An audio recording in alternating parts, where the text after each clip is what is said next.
Hello, hello. This is KHTS News Director Jade Abishan, and I am here today with California State Assemblywoman Suzette Martinez Valladares, who represents the Santa Clarita Valley and beyond. How are you doing today, Suzette? Ooh.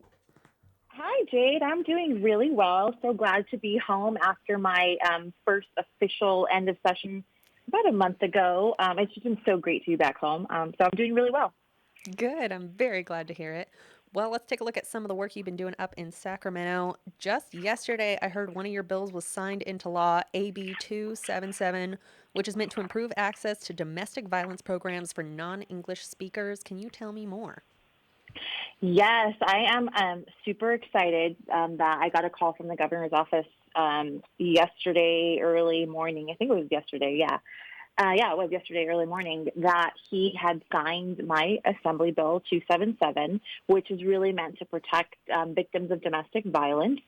And I actually, right after that call, I text my dad. I'm like, Dad, it's official. I'm a real legislator. I actually have a bill that's now a law. And he's like, good job, Mija. So we were all excited in the Valladares household and here on Team Valladares in our office. So what my bill, well, I'll back it up for just a second. One of the things I think that became extremely apparent during the pandemic, and as someone who is a mandated reporter in childcare, it became very apparent that domestic violence was on the rise in our communities. Kids weren't going to school, weren't going to church. Women, elderly were isolated at home because of the pandemic. We actually had a rise in domestic violence, while there was still kind of a decrease in reporting. So domestic violence and abuse it's circular. There's a pattern, and often victims want to seek help, whether it is the Safer at Home program, which will protect a domestic violence victim's new address, and or somebody who just wants to get a restraining order on, whoever their abuser is. So for many immigrants or people in California, and specifically Southern California, and even our community, they may have a native language that is not English. So understanding what their rights are, what programs are in their native language is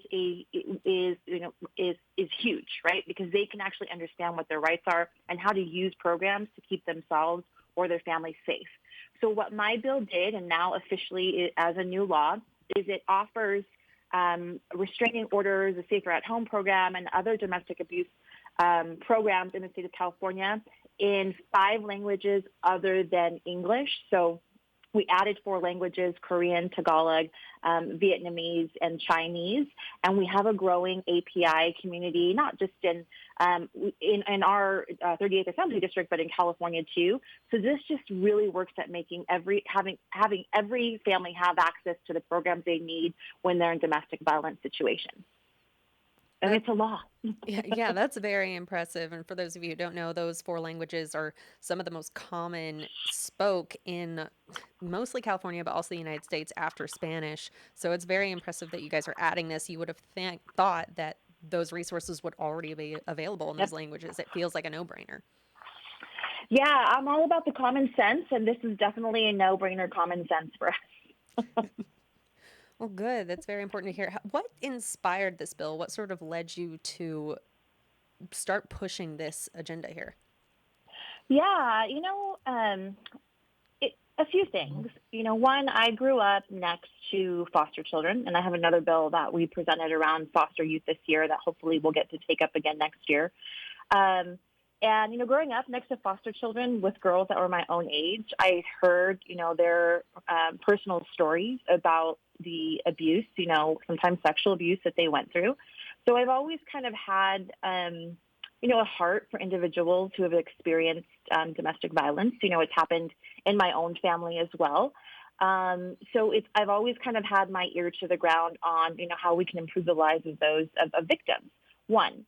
Two, as the CEO at Little Steps of Faith Preschool, which is where I was before I came to the state assembly, a lot of the kids that I worked with were from underserved communities and communities or homes, I should say, where small children, 2 years old, 3 years old, experienced domestic violence. And I can talk about, one scenario of a child in our program that had witnessed a really horrific domestic violence incident in his home between in their home between their parents, and that was genuinely, it was extremely traumatizing. And he came to our program traumatized. So for me, realizing certain scenarios, which include this cycle of abuse, which includes isolation from your friends, from your family, I kind of already knew, with my own experience at the preschool, that the pandemic was creating the perfect storm of isolation, anxiety, obviously facing a global pandemic. And I just knew that, that we needed to address ensuring that more people had access to programs. And also in our program, we have lots of students. I'm no longer at the preschool, but we had lots of students that spoke different languages. So it was just my past experience and the pandemic that said, what can we do to help and ensure that families have access to programs in their native language? Awesome. Well, thank you And for this that. is, Oh, no, go for it. You want to say something else? no, I was going to say, and this is, that's where the idea was birthed. Oh, cool. Thank you for the explanation. If you're just joining us, you're here with Assemblywoman Suzette Martinez Valladares, who's Valladares. Sorry, my brain is, I took like 4 years of Spanish in high school, and now every time I see that, I can't you, switch it over. you got it. When I first met my husband, I would always say Valladares. I would pronounce the double L, and he would always say Valladares. I'm like, fine, say your last name wrong. So whichever way, you got it. Okay, good. Let's see, I've got a complicated last name, so I always try to go off of what the other person who actually owns the name says. All right, so we are here with the lovely Assemblywoman, not even going to try this time, who is telling us about what she is working on over the past several weeks. Suzette, another one of your bills was passed last week. You are on a roll. AB 319, it's about protection from foreign election interference. How does that bill work? Yeah. So, unfortunately, I think there's a lot of mistrust and a lot of yearning for additional transparency in elections. And one of the things that, we know, whether you're Republican, whether you're Democrat, no party preference, is over the past 4 or 5 years, we have seen that foreign governments have tried to and somewhat effectively intervened in our elections. I mean, you had Robert Mueller issue a report on this, on Russian interference, to be probably one of the biggest evidence interference. So we know that it happens, and foreign entities and principals do try and sway our elections. At the federal level, it's already candidates or independent expenditures are not allowed to accept monies from foreign principals or governments. And the same thing needed to be codified in California. So it was a bill that really just to bring about more transparency and election integrity, specifically around foreign governments or principals trying to intervene in our local and state elections. That's where the idea around this bill came from. And my bill received broad, bipartisan support, unanimously passed through all committees in both the state assembly and the state senate, and then out of the state assembly and state senate. And this is just another, common sense bill, and something for me that working on transparency, working on election integrity is a big priority for me. So I was really excited. That was actually my first bill signed into law by the governor, and that was last week. Thanks for asking about that. Yeah, of course. I'm very glad to hear that it was passed pretty much unanimously. It's because that security in our political process is a bipartisan issue, and I feel like sometimes some media coverage forgets that. Oh, absolutely. And it right now I feel like it's a really, sensitive topic, and it becomes partisan, and it doesn't need to be partisan. Everyone's on the same page, especially around this issue. So it was a really great bill. I'm proud of my team and everyone who worked on the bill and all the support we got for it. Good. That's very good to hear.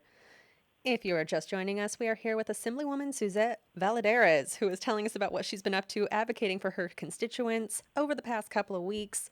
Well, thank you, Suzette, for that insight. We're coming to the end of our time here with you. So tell me, what should our Valley and the rest of 8038 be expecting to see from your office in the next couple of weeks?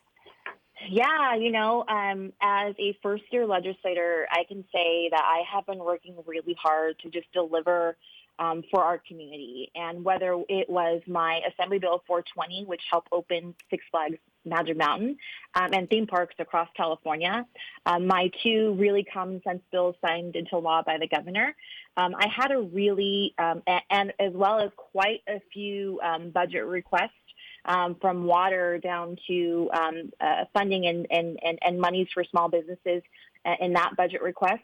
I have been working hard to deliver for our community, and I'm looking forward to continuing my work. I have a few other priority bills of mine. One bill, unfortunately, was vetoed by the governor. It was Assembly Bill 418, which was my community power resiliency bill, which would have provided the program and resources to our local governments to help with their PSPS mitigation efforts. It unfortunately wasn't a priority for the governor's office, which is why he vetoed the bill. But I also have an additional bill around CEQA streamlining for fire mitigation projects in our federal forests. And that is a huge priority bill for me. It is in the state Senate currently, and I'm looking forward to getting back to work in Sacramento in January to move that bill forward, as well as some other bills around some tax relief for businesses, school holiday tax relief for parents of school-aged children, as well as my foster youth bill, which would help protect their financial identity. So a lot of work still to be done for our community, and I'm excited to get back there. But I'm excited to be in our community. For those of you guys who want to connect with me, please reach out to me via Facebook, via email, at our website.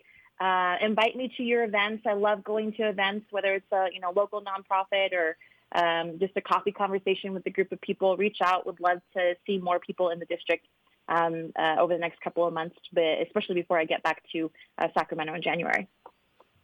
Awesome. Well, thank you very much for joining us this afternoon, Suzette. Thank you, Jade, for having me. As always, this is amazing. And same time, same place next month. Yes, indeed. All right. For all y'all listening out there, you'll be able to read more about Assemblywoman Valladares and what she's been up to in Sacramento over on our website at hometownstation.com or on social media at KHTS Radio.